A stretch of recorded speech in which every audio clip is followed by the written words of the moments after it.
बचपन में हमारी नानियाँ हमारी दादियाँ हमें बहुत सारे भूत प्रेतों की, तंत्र पंचों की एंड अजीब सी जानवर के बारे में कहानियां सुनाती थी। एंड उन सारी कहानियों को सुनकर हम चैन से पीसफुली सो भी जाते थे, बिकॉज एंड में जाके हमें पता चल ही जाता था कि वो चीज क्या थी, वो कहाँ से आई थी एंड अब वो कहाँ पर है।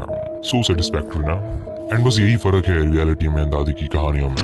बिकॉज बहुत सालों पहले एक केस आया था जहाँ पर कोई तो जानवर या फिर कोई तो चीज फार्म एनिमल्स को बहुत बुरी तरीके से म्यूटिलेट कर रही थी एंड उसने ओवर 1000 एनिमल्स को मार दिया था, जिसके अंदर डॉग्स, रैबिट्स एंड चिकन्स भी शामिल थे।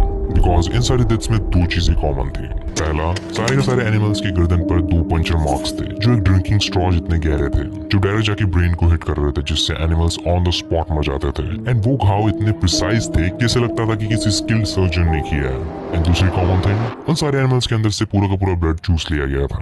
नाउ मेरा नाम है ड्रीम एंड मुझे पसंद है strange, dark and mysterious delivering story format. And आज की इस वीडियो में मैं बात करूंगा one of the most mysterious creature के बारे में जो आज तक एग्जिस्ट कर चुका है। So let's begin.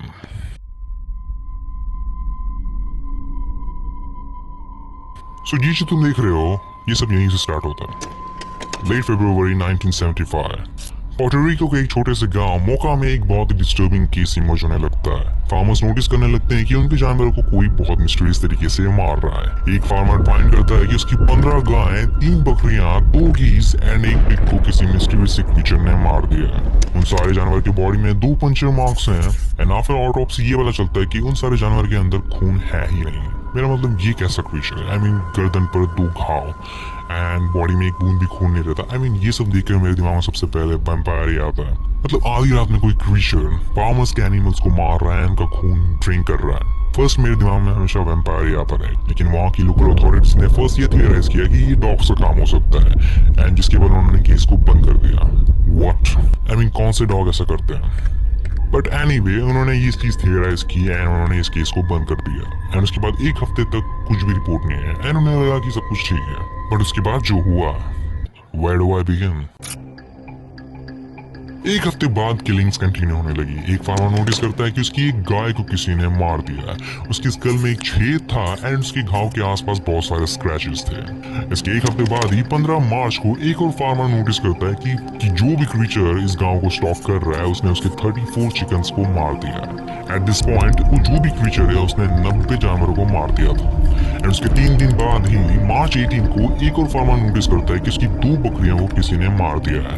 उनकी गर्दन पर 2 पंचर मार्क्स हैं एंड उनकी बॉडी में खून है ही नहीं। एंड उसके नेक्स्ट मॉर्निंग ही 7 और उसकी बकरियां बहुत हेवीली इंजर्ड मिलती हैं। 10 तो पूरी मिसिंग होती है एंड 10 की डेथ हो गई होती है।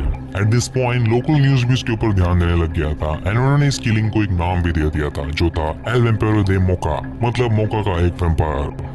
जिसके बाद वहाँ के लोग बहुत ही ज्यादा घबरा गए एंड कंसर्न हो, वो रात भर जाकर अपने एनिमल्स को बचाने का ट्राई करने लगे। जिसके बाद एक इन्वेस्टिगेशन भी की गई एक लोकल एग्रीकल्चर कमीशन से एंड उसी इन्वेस्टिगेशन में एक लोकल एंथ्रोपोलॉजिस्ट डॉक्टर जॉन रिवेरो ने एक थियरी बनाई कि ये सारे किलिंग जरूर पोर्टोरिकन बोआ ने किया। एंड ऑफ कोर्स जब एग्जामिनेशन की गई तो पता चला कि उस सांप में तो जहर ही नहीं है एंड फर्स्ट ऑफ ऑल दुनिया में ऐसा कोई सांप नहीं है जो एनिमल्स को मारकर उनका खून पीता है एंड वो इतने बड़े जानवर को मारने के काबिल भी नहीं है जैसे कि गूट्स एंड काउस। लेकिन वहाँ के रहने वाले लोग ये भी नोटिस कर रहे थे कि वहाँ पर गांव में आसपास काफी सारे अजीब बैट भी घूम रहे हैं। लेकिन जब उन्हें भी एग्जामिन किया गया तो पता चला कि वो दरअसल बस फ्रूट बैट हैं जो फ्रूट्स खाते हैं एंड वो एनिमल्स पे अटैक नहीं करते। सो खून ड्रिंक करना तो दूर की बात। सो